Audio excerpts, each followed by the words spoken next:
Hello, friends, and welcome back to Malicious Compliance Stories.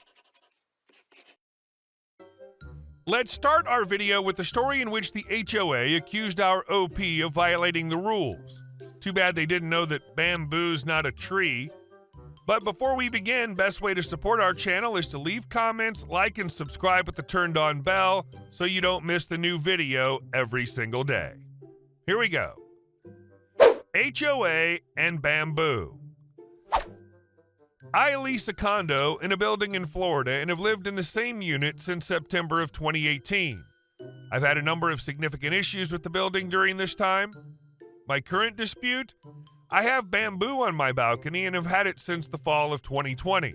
I use them because I live in an inside corner unit and pretty much anyone can look directly into my bedroom window if I have the curtains open for light. The bamboo acts as a privacy screen. Yesterday, I get a call from my landlord that they've received notice I'm in violation. She sends me a copy and it says, "Big tree" as my violation. I never received notice of the violation. My landlord says the HOA has stopped sending notifications to renters. First off, I believe this is a violation of state law. A fine or suspension levied by the Board of Administration may not be imposed unless the board first provides at least 14 days notice to the parcel owner, and if applicable, any occupant, licensee, or invitee of the parcel owner. Furthermore, the rules and regulations for the HOA say that there may be potted plants on the balcony.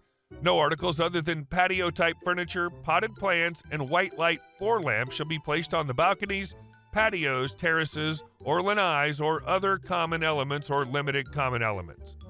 The only part of the R&R that mentions plants at all is just that potted plants are permitted. It doesn't give any limitations in size or type of plants permitted. I'm planning on emailing them with two things: a reminder that they're required to send me a copy of a violation notice, a request for what remedy they would find acceptable since plants are allowed. I don't want to get rid of the bamboo. I like it. And at this point, each plant is worth around $1,200. From my understanding, the fact that the R&R just says potted plants are acceptable means they can't currently enforce anything against me, but I could be wrong. I've read that court precedent supports the fact that boards can only enforce what's written in their rules. And our second story. Come in for my shift? You just suspended me. This happened about 6 years ago while I worked at a large pizza chain as a manager. Background.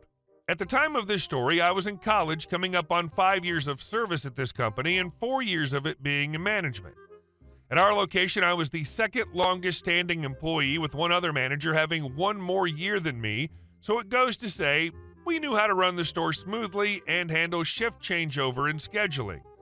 The old general manager left a lot of this work to us and only stepped in when things didn't add up cash-wise due to someone miscounting our general manager. My boss was relocated due to moving, so we gained a new manager from outside our area and different corporate office. Cast: me as me, the general manager and manager in training. It's the middle of a dinner rush on Wednesday, and I'm running the line where we make the pizzas. Everyone is moving among and things are going smooth. I hear our new general manager from across the floor talking to our manager in training. General manager: "Sure, honey, if you want to leave early, that shouldn't be a problem." Only problem is it's very much a problem. She's one of 2 closers for the night, and I like going home before 2 a.m. on a school night. I have a 7:35 morning class, so no sleeping in. So I walked over. Me: "Hey, sorry to overhear, but did you just say manager in training can leave early tonight?" General manager: "Yes, is there a problem?" Me: "Manager in training is scheduled to be a closer tonight with me to be trained on paperwork and help clean. Did you ask anyone else to take their place?" General manager: "No, but that shouldn't be a problem. It's only Wednesday and you can manage it. Just leave when you're scheduled and I can handle what's left in the morning." Me: "Okay, boss, if you say so." So the night's ending and me and my one closer are scrambling to get things done. I got the paperwork and daily cash put together and inventory while he cleaned. Right at the stroke of midnight, I looked at him and said, "Boss said it's time to go. New general manager said to leave when scheduled. They'll handle the rest tomorrow." Needless to say, things were not finished. Dishes were piled in the sink, floors weren't fully swept and mopped, and stations were not set up. Come tomorrow morning, I get a phone call from the general manager screaming at me, asking why the store was a mess and that the moment I need to come to the store and see him. Well, classes ended and I came into work, on my day off, might I add, to see the general manager and manager in training staring me down. Me. What seems to be the problem? Manager in training. You left this store a mess and you call yourself a manager. General manager. She's right. This is unacceptable. Me. I just did as you told me and left at my scheduled time.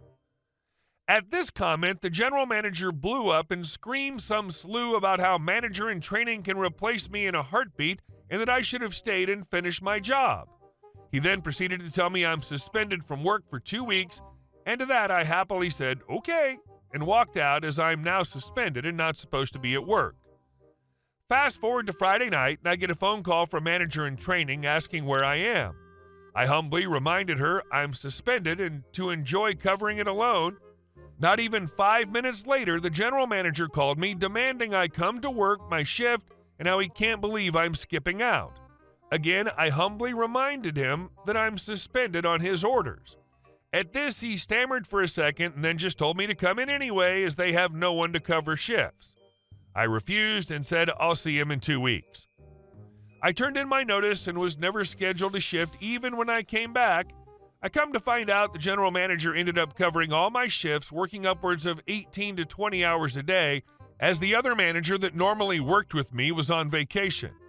It's so nice to watch people stew in the mess they made. And our last story. Taking community management to court. I moved into my community 5 years ago, Arizona, and we were actually very pleased with our HOA. About 2 years ago, the HOA board decided to switch management company, and it was the worst decision ever. They hired crappy landscaping companies. We had water leaks in our grassy areas, community was dirty, etc., so we decided to get involved and started participating in the meetings, offered help, and more. Turns out one of the HOA board members, we'll call her Lisa, is also an employee of the management company, therefore approves expenses that are submitted by them. I guess they need 3 votes out of 5. She's always one of 3. To me, this is a huge conflict of interest, and I don't know if it's legal, but this isn't even the worst part. Our community started getting worse and worse. It literally looks like a dump. They haven't serviced it in over 9 months, all while collecting our money. Given that there are houses in the $600K range here, the homeowners, rightfully so, got together and complained. So we usually vote by mail, but one of the more reasonable HOA board members, who's suspecting fraud and wants Lisa off the board, suggested that people show up in person to vote so that the votes are counted fairly. Homeowners showed up and voted in person. 2 new board members got voted in. Lisa and another member got voted out. Everyone was happy, and the new people got announced by the management company. This is where it turned sour.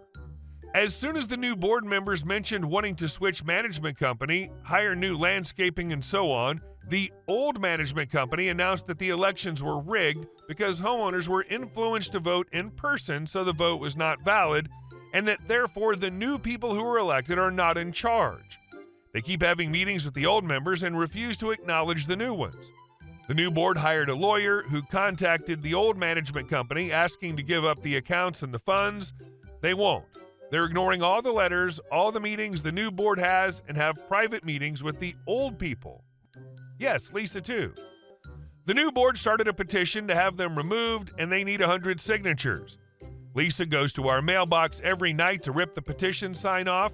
Meanwhile, the management company decided to raise their fee by 5 times. They didn't raise our payment. They're just cashing in thousands of dollars for fees.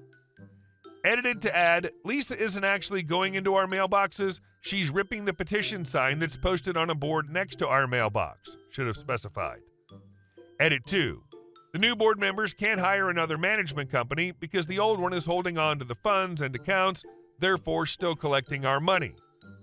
Edit 3. I stopped paying our monthly fee personally, did as soon as they were terminated, and so did other homeowners. Well, we received statements saying we were past due on our accounts and that the penalty would be a lien on our house on top of collection fees, late payment charges, etc. Last time I didn't mention that there's another member of the old board who was voted out. I'll call him Rob, who's been in charge for 10 plus years. It's my belief that he used our community money for personal use on many different occasions. For example, he said that he purchased some chairs for our parties and meetings that he keeps in his storage unit. No one has ever seen these chairs as we hold our meetings at the community park that has tables and benches already. Funny enough, he recently suggested that we bring our own chair next time. Each time we asked the management company to provide proof of payment or invoices for more reckless expenditures, $17K in landscaping extras, they never did. They usually take $1,500 monthly as their fee. In May, they took $9K. When the new board asked why they charged $9K, they replied by saying that's the termination fee, except they then refused to be terminated, didn't give up the accounts, our keys, etc., but still took the money. Bridget, who hired a lawyer, also filed a complaint with our state superior court. I later found that this community management company already has 17 civil lawsuits filed against them by other communities. Ours is the 18th. My thoughts. I think Rob and Lisa are in on this and personally benefited from taking our money for 10 plus years. I believe the management company does not want to give up the accounts because it would expose their fraud. After collecting 100 signatures, we were supposed to hold one final meeting to have the old board members voted out, and the homeowners showed up.